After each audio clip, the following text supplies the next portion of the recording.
সুখের দিন নাকি এবার আমার শেষ, আর আমাকে নাকি গ্যাসে রান্না করার কথা ভুলেই যেতে হবে, কাঠে উনুনে রান্না করতে হবে। প্রথমত বলি, পরিস্থিতি মানুষকে কখন কোন পর্যায়ে নিয়ে যাবে সেটা আমরা কেউই বলতে পারি না। আর দেশের কথা ভেবে আমাদের প্রত্যেকটা নাগরিককেই একটু সংযমী হতেই হবে, তাই না?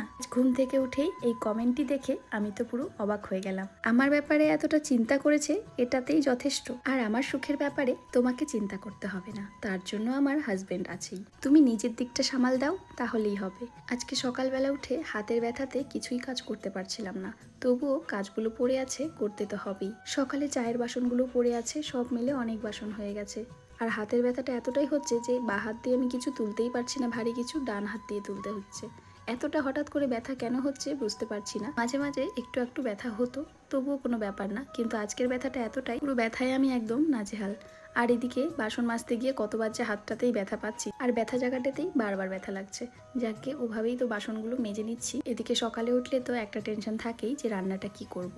আর এদিকে বরকে বলেছিলাম যে কি খাবে আমাকে এনে দিও, তো ওকে বলার পরে ও বলেছিল দোকানে গিয়ে দেখি, ফাঁকা থাকলে এসে বাজারটা দিয়ে যাব। আর আমি যদি এখন বাজারে যাই তাহলে অনেকটা টাইম লেগে যাবে এসে রান্না বান্নাগুলো করতে, তাই বরকেই বলেছি তুমি সময় পেলে দিয়ে যে। ততক্ষণে নিচের ঘরের কাজগুলো সেরে নেব। কাপড়ও ভিজিয়ে রেখেছি, সেগুলো ধুয়ে দিতে হবে। কাজ করতে করতে কিছু কমেন্ট পড়ি তাহলে। প্রথমে কমেন্টটি পড়ে নেব তনুশ্রী দাস। সত্যি দিদি ভাই, তোমার রান্নাঘরটা এত ভালো লাগে, তোমার রান্নাঘর থেকে চারিপাশে পরিবেশটাও এত সুন্দর লাগে, সারাদিন বসে থাকলে মন ভরে যায়। দারুণ একটি কমেন্ট করেছে তনুশ্রী দাস। এবারে কমেন্ট করেছে অমৃতা মুখার্জি। দারুণ একটা রান্নাঘর দেখলাম, জীবনে প্রথমবার। খুব খুব খুব সুন্দর রান্নাঘর। যাদের রান্না করতে ভালো লাগে না তারা তোমার রান্নাঘরে ঢুকলে এমনিতেই রান্না করতে ভালো লাগবে। কমেন্টটা পড়তে পড়তে এদিকে দেখছি মাছ নিয়ে চলে এসছে একটি ভাই, বর পাঠিয়েছে।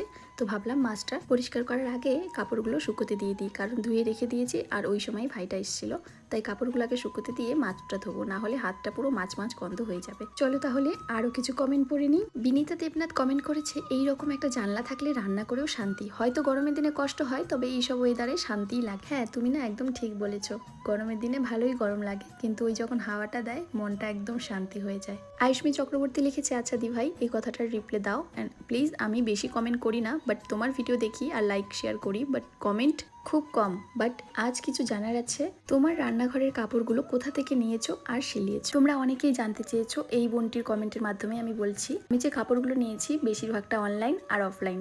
আর অফলাইন নিয়েছি বিধান মার্কেট থেকে। আর বোনটি বলেছে সিলিয়েছি কোথা থেকে। আমার রান্নাঘরে যেগুলো কার্টেন দেখতে পাচ্ছ বা কভার দেখতে পাচ্ছ, সব আমি নিজের হাতেই সিলিয়েছি, মানে বানিয়েছি। আশা করছি তোমার কমেন্টের উত্তরটা তুমি পেয়ে গেলে।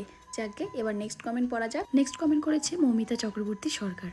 উফ, সত্যি দারুণ। রান্নাঘরের ওই পর্দাগুলো কোথা থেকে নিয়েছো নাকি নিজে বানিয়েছো? আজকে কিন্তু আমি এই ভিডিওতে প্রশ্ন